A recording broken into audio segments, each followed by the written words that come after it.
Biro chuno piny owacho golo omenda maromo nus bilion mar chulo familia mag jopuonjre manowito ngimagi kod jopuonjre manoyudo hinyruok e monj manotim gi kweth njore mar Al-Shabab e mbalariany ma Garissa higa mar 2015. Maendi biro bang' doho golo ng'eto mar chudo makamago bang' jopuonjre 14 manoyudo hinyruok katiyo kanyakla gi riwruok mar Kituo cha Sheria chwalo burano e doho.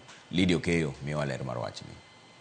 Bang' higni 9, en fungruok ne anyuola mag jopuonjre manowito ngimagi kod mago manoyudo hinyruok e monj manotim gi jonjore mag Al-Shabab e mbalariany ma Garissa, monj manoweyo ka ji 148 owito ngimagi. Fungruok ma kama biro bang' jopuonjre moko manoyudo hinyruok maromo 14 kaachiel gi riwruok mar Kituo cha Sheria nochwalo bura e doho kadwaro mondo mi tim chudo kaluwore gi monj ma kamano. Gikone to doho golo ng'eto makoro chuno piny owacho golo omenda maromo nus bilion mar chulo familia ma jopuonjre 148 manowito ngimagi kaachiel gi jopuonjre 14 manoyudo hinyruok.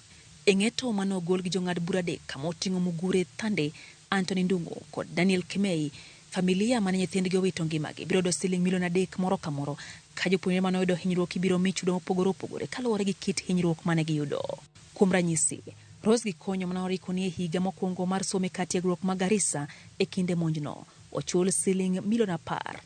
Gikonyo noduogo resi bang' seche 6 kosechiele gi magina, res manotim gi riwruok mar Kenya Red Cross kaachiel gi Amref. Neno manochwali e doho nyiso ni Gikonyo norwaki e ward kuom dweche 3 eka bang'e ne odhi mbele gi thieth kuom thuolo ma dweche 6 kaluwore ni noyudo hinyruok marach e lumbrune.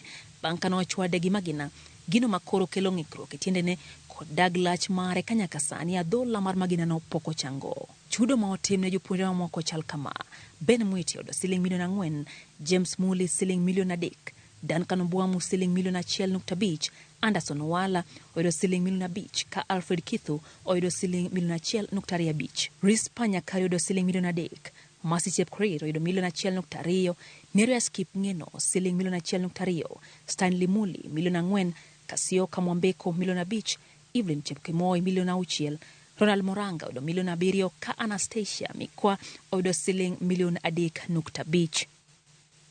Lydia Okeyo, Ramogi TV.